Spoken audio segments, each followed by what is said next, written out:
Hello friends, તો અત્યાર સુધી આપણે જેટલા પણ ચેપ્ટરમાં થિયોરિટિકલ પોર્શન હતો એ બધો જ આપણે કમ્પ્લીટ કર્યો છે અને હવે આપણે જે એક્સરસાઇઝ તરફ આગળ વધીએ છીએ અને સ્વાધ્યાયના દાખલાઓને કમ્પ્લીટ કરતા પહેલા આપણે એની અંદર જેટલા પણ સૂત્રો છે ચેપ્ટરના એ જોવાના છીએ.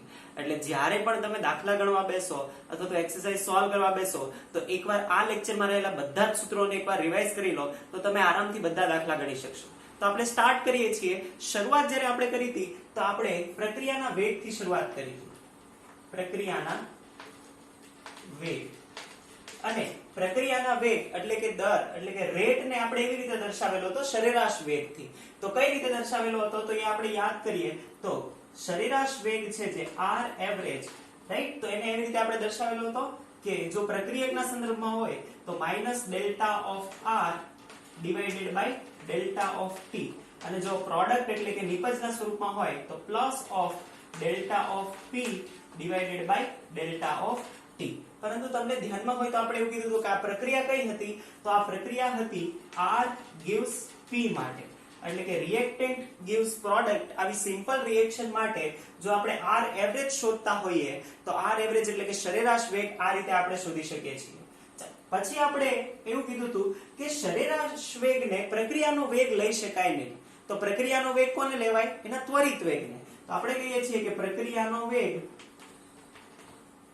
કોને કહેવો જોઈએ? તો એના તત્કાલીન વેગ અથવા તો ત્વરિત વેગ. તત્કાલીન વેગ. તો r જે ઇન્સ્ટન્ટેનિયસ હતું એ આપણે શોધેલું હતું અને એનું સૂત્ર હતું એ આપણે કોના માટે વ્યાખ્યાયિત કરીએ તો એ આપણે જે કોમ્પ્લેક્સ રિએક્શન લીધું હતું એના માટે વ્યાખ્યાયિત કરી દઈએ અને એ લખી દઈએ. તો જે કોમ્પ્લેક્સ રિએક્શન આપણે લખેલી હતી એ કઈ હતી? આવી હતી રિએક્શન કે રિએક્શન હતી a mol of a plus b mol of b, it gives c mol of c plus d mol of d. આ પ્રક્રિયા માટે આપણે વેગને વ્યાખ્યાયિત કરીએ તો આના માટે વેગ એ જ શું થશે? એનો ઇન્સ્ટન્ટેનિયસ વેગ.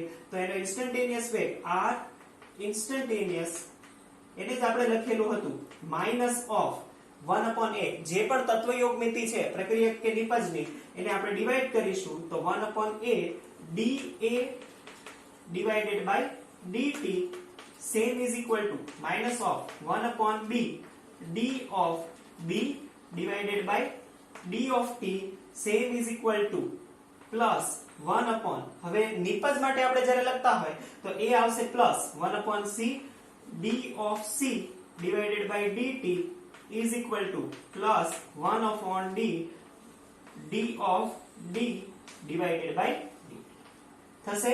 તો આ બધા જ સૂત્રો કોના છે? આ બધા જ સૂત્રો આપણે કીધું કે પ્રક્રિયાના વેગના છે અને એનો તત્કાલીન વેગને જ આપણે પ્રક્રિયાનો વેગ કહીએ છીએ. હજી એક મહત્વની નોંધ આપણે અહીંયા કરેલી હોય, જો તમને યાદ હોય તો ત્યાં આપણે એવું કીધું હતું કે dA/dt અને dC/dt એ શું દર્શાવે છે?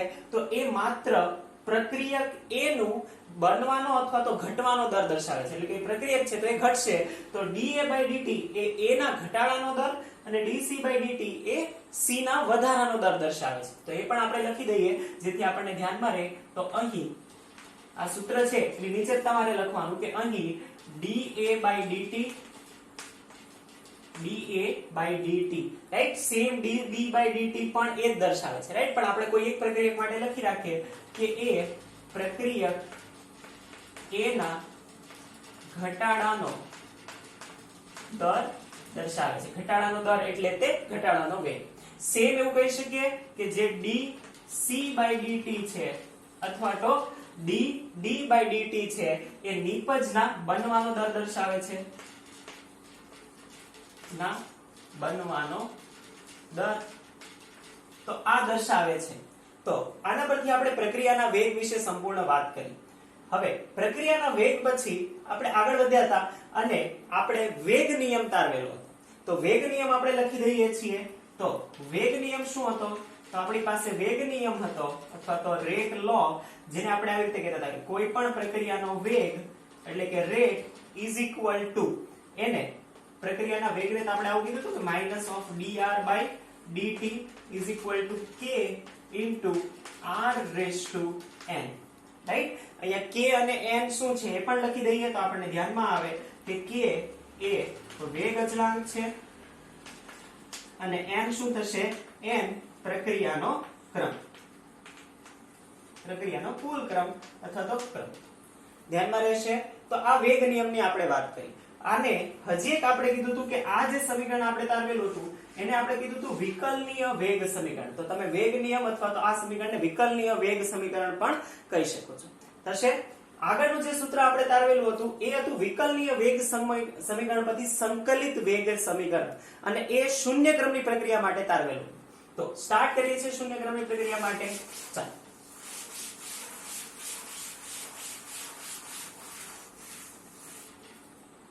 Third fourth.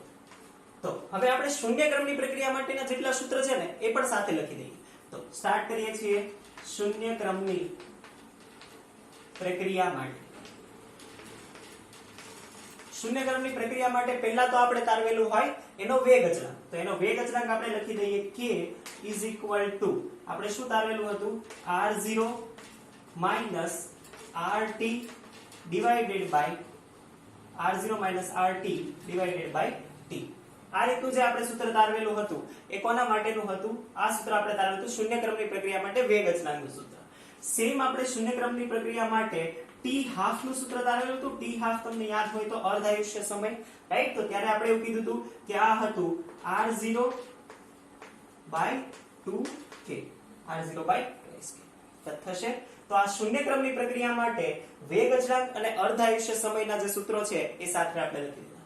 સેમ આપણે કોના માટે તારવેલા હતા? પ્રથમ ક્રમની પ્રક્રિયા માટે. પ્રથમ ક્રમની પ્રક્રિયા માટે. તો પ્રથમ ક્રમની પ્રક્રિયા હોય તો એના માટે પહેલા આપણે લખીશું કોનું સૂત્ર? k નું સૂત્ર. k એટલે કે વેગ અચળાંક.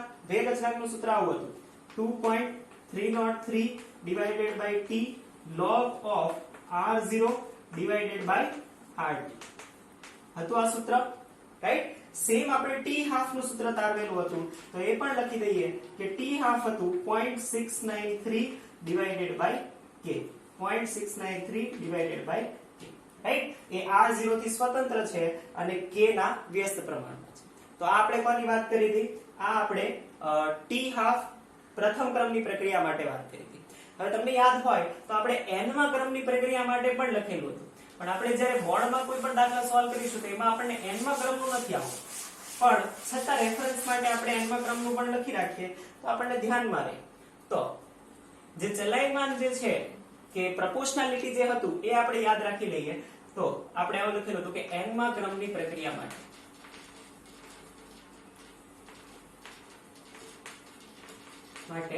અર્ધ આયુષ્ય સમય,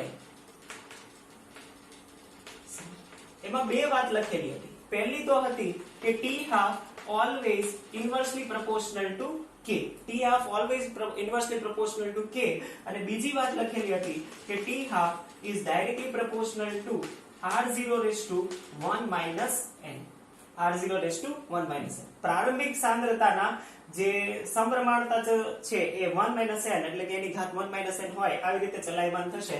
તો આ આપણે પ્રોપોર્શનાલિટી માટે અર્ધાયુષ્ય અને n માં ક્રમ માટે કીધું. આ ઇમ્પોર્ટન્ટ છે, MCQ માં પૂછાઈ શકે છે. ચાલો તો આગળ આપણે વાત કરીએ છીએ. આના પછી આપણે સ્ટાર્ટ કરેલું હોય તો એ હતું તાપમાનની અસર, રાઈટ? તાપમાનમાં એક સ્ટેટમેન્ટ આપણે લખેલું હતું જે એપ્રોક્સ ડિપેન્ડન્સીમાં લખેલું. એ સ્ટેટમેન્ટ એવું હતું કે 10 ડિગ્રી સેલ્સિયસ વધારવામાં આવે ને તો વેગ કેવો થાય છે? બમણો થાય છે. તો એ યાદ રાખવાનું છે, એના પરથી MCQ પૂછાઈ શકે છે, રાઈટ? આપી દીધું હોય કે 20 ડિગ્રી તાપમાન છે અને 40 ડિગ્રી કરવામાં આવે તો કઈ રીતે એ જે એનું વેગ છે કેટલો બદલાશે, તો એના પરથી આપણે આન્સર આપી શકીએ. પણ જે એક્ઝેક્ટ ડિપેન્ડન્સી છે એ કોના પરથી આપણે તારવેલી હતી? આર્હેનિયસ સમીકરણ. આર્હેનિયસ સમીકરણ. તો આર્હેનિયસ નું જે સમીકરણ છે k = a e raised to -ea/rt, આ આપણે ક્વેશ્ચન માટે જ આન્સર યાદ રાખવાનું છે. પણ જ્યારે આપણે દાખલા સોલ્વ કરતા હોઈશું ને ત્યારે એ ઇક્વેશન આપણે કઈ રીતે યાદ રાખવાના છીએ? તો એ ઇક્વેશનના આપણા બે સ્વરૂપો લીધા હતા.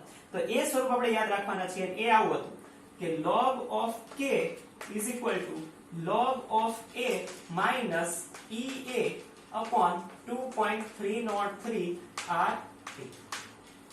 આ સ્વરૂપ હતું, રાઈટ? આપણે આને કન્વર્ટ કરી દીધું. આ છે જ સ્વરૂપ k = a e raised to -ea/rt, પણ એને આપણે કન્વર્ટ કરી દીધું છે. સેમ આપણે આવું એક સ્વરૂપ યાદ રાખેલું, સોરી, આવું એક સ્વરૂપ યાદ રાખેલું હતું અને એ હતું ક્યારે જ્યારે બે તાપમાન અને બે વેગ અચળાંક આપેલા હોય.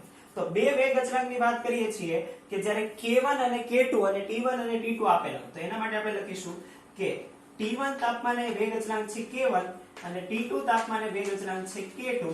તો આવા સમયે આપણે શું લખીશું? તો એના માટે આપણે આરએનએસ સમીકરણ લખી શકીએ log of K2 by K1 is equal to, right? તો અહીંયા આવશે EA upon 2.303 R into 1 upon T1 minus 1 upon T, right? અહીંયા K2 ઉપર છે તો 1 upon T1 આગળ આવશે, રાઈટ? આને સિમ્પ્લિફાય તમે કરી શકો છો T2 minus T1 upon T1 into T2, right? પણ આ રીતે જ યાદ રાખીશું. તો આ આપણે સૂત્ર યાદ રાખેલું હતું કે જે કોનું સૂત્ર હતું? આર્હેનિયસ સમીકરણ પરથી આપણે યાદ રાખેલું.